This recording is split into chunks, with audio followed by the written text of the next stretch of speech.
একটা সময় ছিল যখন পশ্চিমা বিশ্বের সঙ্গে ইরানের সম্পর্ক ছিল উষ্ণতায় ভরা, কিন্তু 1979 সালের ইসলামিক বিপ্লবের পর সেই উষ্ণ সম্পর্কটাই দা কুমড়ার পর্যায়ে এসে ঠেকেছে।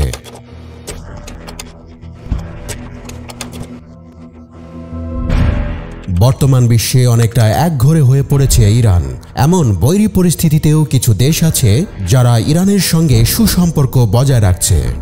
আসুন জেনে নিই ইরানের আজকের শত্রু মিত্র কারা, বর্তমানে কার সঙ্গে কেমন সম্পর্ক দেশটির। 1953 সালে যুক্তরাষ্ট্রের সহযোগিতায় মোসাদ্দেক সরকার উৎখাত হওয়ার পর ইরানের ক্ষমতায় আসেন রেজা শাহ পাহলভি। পরবর্তী 26 বছর ইরান যুক্তরাষ্ট্র ছিল একে অপরের বন্ধু।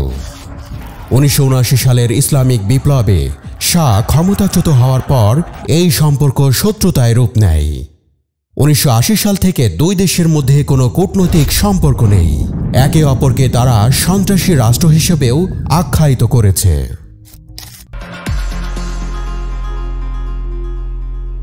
মধ্যপ্রাচ্যে ক্ষমতা বিস্তারের লড়াইয়ে ইরানের চিরশত্রু সৌদি আরব। 1979 সালে তেহরানের ক্ষমতায় পরিবর্তন আসার পর থেকেই তা প্রকট আকার ধারণ করেছে। দুই দেশ কখনো সরাসরি যুদ্ধে না জড়ালেও চলছে তাদের ছায়াযুদ্ধ। মধ্যপ্রাচ্যের দেশগুলোতে তারা একে অপরের বিরুদ্ধে বিবাদমান গোষ্ঠীগুলোকে সহযোগিতা দেয়। গত বছরের সেপ্টেম্বরে সৌদির 2টি তেলক্ষেত্রে হামলার পেছনে ইরান রয়েছে বলে দাবি করেছে রিয়াদ। তুরস্কের পর ইসরায়েলকে স্বীকৃতি দেয়া দ্বিতীয় মুসলিম দেশ ইরান। রেজা শাহের শাসনকালে দুই দেশের মধ্যে আন্তরিক সম্পর্ক ছিল। 1979 সালে খোমেনি ক্ষমতায় এসে যুক্তরাষ্ট্রের সাথে ইসরায়েলকেও শত্রু হিসেবে চিহ্নিত করেন। তেহরান পরমাণু অস্ত্র বানাচ্ছে বলে 1990 সালের পর থেকে অভিযোগ করছে ইসরায়েল। দেশটির বিরুদ্ধে হামাস ও হেজবুল্লাহকে মদদ দেয় ইরান। অন্যদিকে ইরানের বিরুদ্ধে যুক্তরাষ্ট্রকে সমর্থন দেয় ইসরায়েল।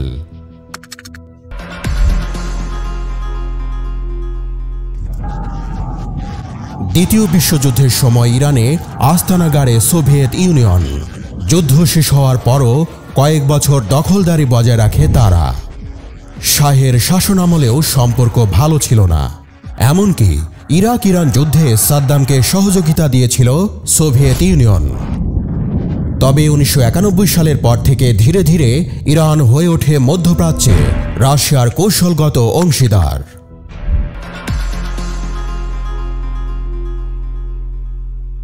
1980 সালে ইরান ইরাক যুদ্ধে তেহরানকে অস্ত্র সরবরাহ করেছিল চীন। বেজিংয়ের শীর্ষ 3টি অস্ত্র ক্রেতা দেশের একটি হল ইরান। অন্যদিকে ইরানের সবচেয়ে বড় বাণিজ্য অংশীদার চীন।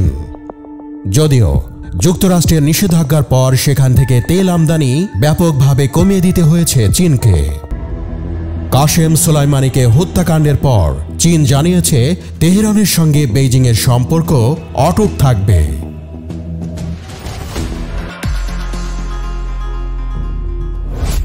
ইরানের ইসলামিক বিপ্লবের পর ইউরোপের সঙ্গেও তেহরানের সম্পর্ক শীতল হয়ে ওঠে। তবে প্রেসিডেন্ট আলী আকবর রাফসানজানির সময়ে এই সম্পর্ক পুনঃস্থাপিত হয়। পরমাণু সহ বিভিন্ন ইস্যুতে ইইউ বরাবরই ইরানের সঙ্গে আলোচনার উপর জোর দিয়ে আসছে। 2018 সালে যুক্তরাষ্ট্র ইরানের সঙ্গে পরমাণু কার্যক্রম স্থগিতকরণ চুক্তি বাতিল করলেও ইউরোপের দেশগুলো তা এখনও বজায় রেখেছে।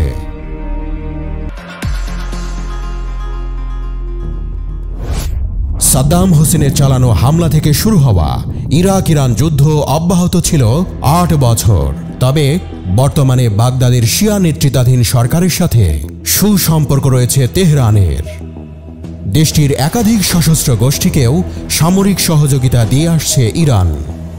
এই সব গোষ্ঠী বিভিন্ন সময়ে ইরাকে অবস্থানরত মার্কিন বাহিনীর উপর হামলা চালানোর অভিযোগ রয়েছে।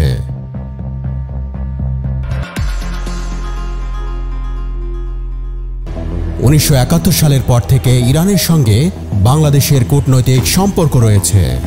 বিভিন্ন সময়ে দুই দেশের রাষ্ট্রীয় সফর অনুষ্ঠিত হয়েছে।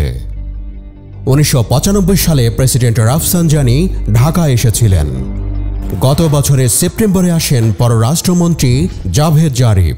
অক্টোবরে বাকুতে ন্যাম সম্মেলনে প্রধানমন্ত্রী শেখ হাসিনা ও ইরানের প্রেসিডেন্ট হাসান রুহানি সাইডলাইন বৈঠক করেন।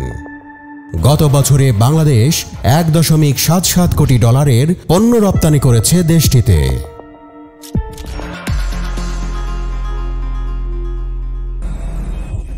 কথিত আছে লেবাননের হিজবুল্লাহ গোষ্ঠীর উত্থান ইরানের মাধ্যমেই।